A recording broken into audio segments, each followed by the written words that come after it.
Hey guys, I want to share with you a good article today on Yahoo Finance. It's up in my information box. It's called Dems and Republicans in a Death Embrace About to Go Off a Cliff.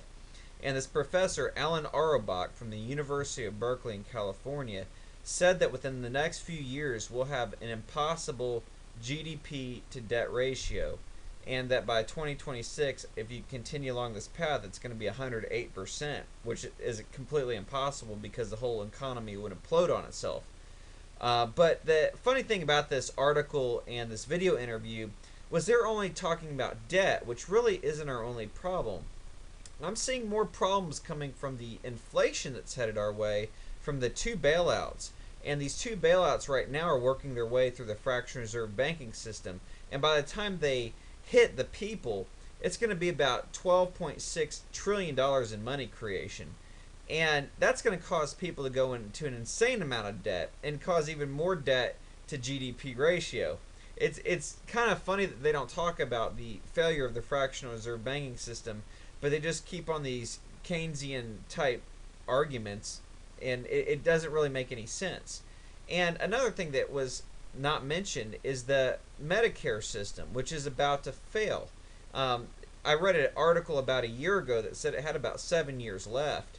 But I've talked to many doctors who have done much research in the Medicare system and said it really only has about 2 to 3 years left tops, because the price of medicine is going up about 10% per year, and it compounds on top of itself. And any type of medical treatment, any type of surgery, it's all going up 10% a year.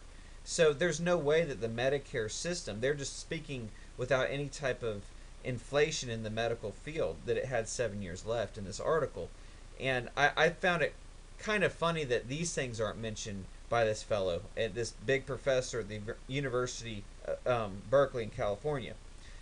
And another thing that he didn't include was the fact that hordes of baby boomers are retiring right now at the age of 65, and many of them are retiring at 62 and taking the hit because they're so scared of the Social Security system.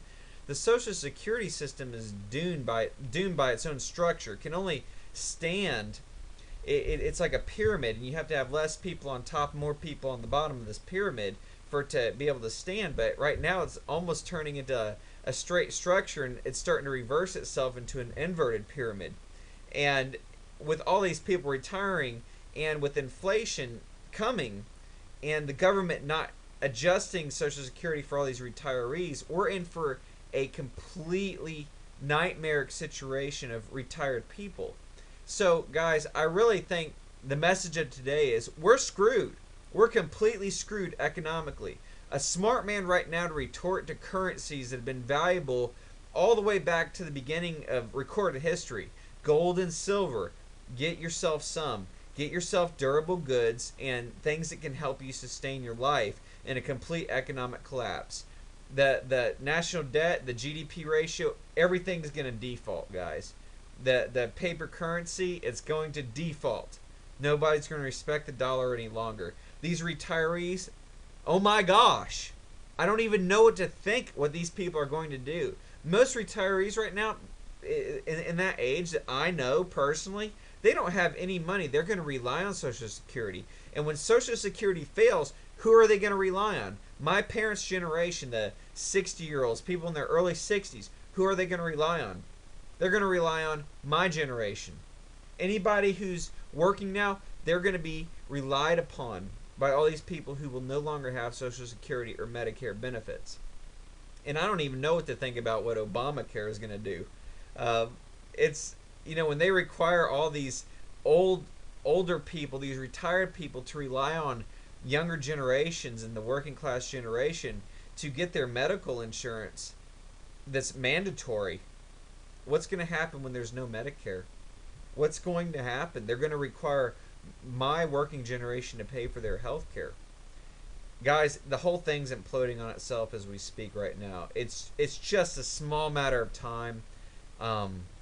And I really hope that each one of you are making vast preparations, as many as you possibly can, to prepare for complete and total economic collapse. I really think it's going to be absolute chaos, and people in this country, we don't know anything about surviving in hard third world impoverished type country scenarios, and that's exactly what it's going to be. So read books on history about the depression, read books about third world countries, read books about the Soviet economic collapse, the Argentinian economic collapse, and the Weimar Republic. Be sure to be very educated on how to survive in scenarios like that, because it's coming. It's right on our doorstep. It merely has to walk through the door, and I don't think it's going to take it very long to do so. Till next time, thank you.